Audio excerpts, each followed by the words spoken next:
Berikut adalah beberapa fakta menarik yang jarang diketahui tentang penyebab hancurnya rumah tangga. 1. Komunikasi yang buruk antar pasangan. Pernikahan menggabungkan dua individu yang berbeda, termasuk keluarga dan budaya yang berbeda. Komunikasi yang baik sangat penting untuk memperkuat ikatan pernikahan dan memahami perbedaan masing-masing. 2. Manajemen waktu yang buruk.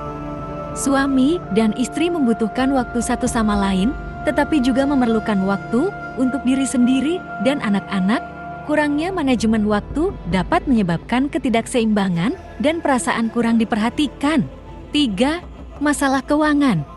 Masalah keuangan termasuk ketidaktransparan mengenai utang dan alokasi dana keluarga dapat merusak hubungan.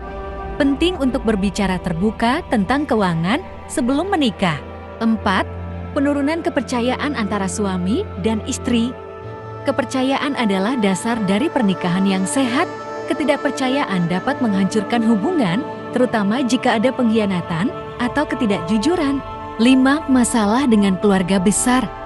Interaksi dengan keluarga besar, terutama mertua, dapat memengaruhi pernikahan. Terlibatnya keluarga dalam urusan rumah tangga bisa menjadi tantangan. 6. Bosan. Rutinitas dan kebosanan dapat mengikis gairah dalam pernikahan. Penting untuk terus berusaha memperkuat hubungan dan menemukan kebahagiaan bersama. 7. Kekerasan dalam rumah tangga KDRT. Kekerasan fisik, emosional, atau verbal dapat merusak pernikahan. Perlunya dukungan dan perlindungan bagi korban KDRT. 8. Perbedaan visi.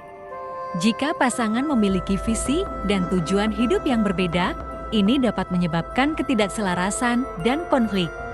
9. Tidak memiliki keturunan. Ketidaksepakat mengenai memiliki anak atau ketidakmampuan untuk memiliki keturunan dapat memengaruhi pernikahan. 10. Selingkuh. Pengkhianatan dapat menghancurkan kepercayaan dan menggoyahkan dasar pernikahan.